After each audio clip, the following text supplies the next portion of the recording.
leadership expert. Now, one of the stories that we cover a lot here on the programme is the competition between the US and China. Well, that competition is now taking place on a new battleground: outer space. Today, a Chinese rocket was launched into orbit, taking 3 astronauts to China's space station. It's named Tiangong, which translates to Heavenly Palace. Well, one of the crew members on the Shenzhou-16 mission, Guy Haochao, is the first Chinese civilian to go into space. But he won't be the last, as there are sure to be as many more as China looks to grow its presence in space. So what does all of this mean for the United States and for NASA? I'm pleased to say that former NASA astronaut who was once commander on the International Space Station, that's Leroy Chiao, joins us now. Leroy, thank you for being with us. So much I want to talk to you about tonight, but talk to me first of all about the significance of China rejoining the space race. What does this mean? China has been making slow and steady progress in their human spaceflight program since they first flew their first Chinese national astronaut, Yang Liwei, back in 2003. So here we are 20 years later. They're demonstrating that they can do space station operations, long duration flights. They've been doing it now for a little over 2 years. This is the 5th mission that is launched to their space station, a crew rotation. They've demonstrated they can do spacewalks, spacewalk assembly, and now they've launched their first scientist astronaut to the space station. So they're showing steady progress and an impressive operational tempo that they lacked in the early days of their program.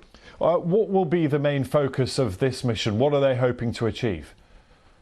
They're hoping to continue to show that they can smoothly conduct operations aboard a space station.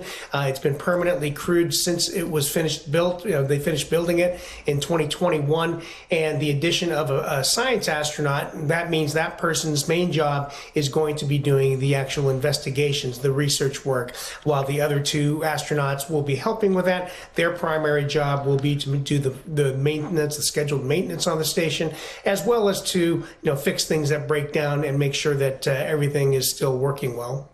And of course, China trying to play catch up with both the United States and Russia after maybe belatedly matching their milestones each and every time.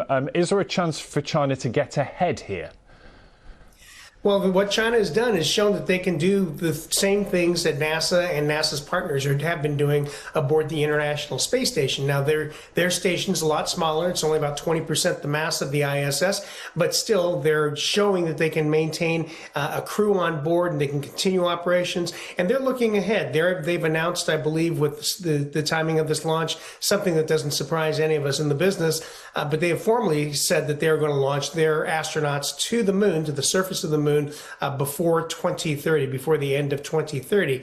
So, depending on when NASA can get American astronauts back to the moon, they may actually be able to get there before we get there again.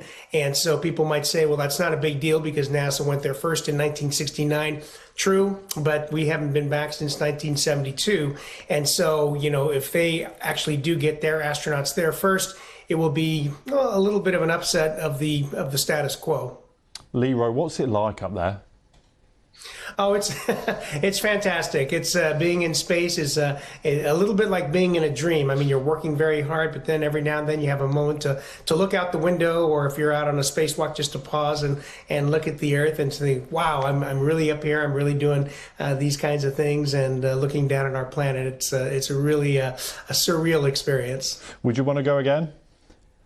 I would love a chance to go to the moon. I've spent, a little over 229 days in orbit, so I feel like I've kind of done that. It's like eating a big meal. I'm not hungry again yet, but I would love a chance to go to the moon. So blasé. It's been so good to talk to you. Leroy, thank you so much. Fascinating insight about how all of this works. Really, really good to talk to you. Thanks for being with us on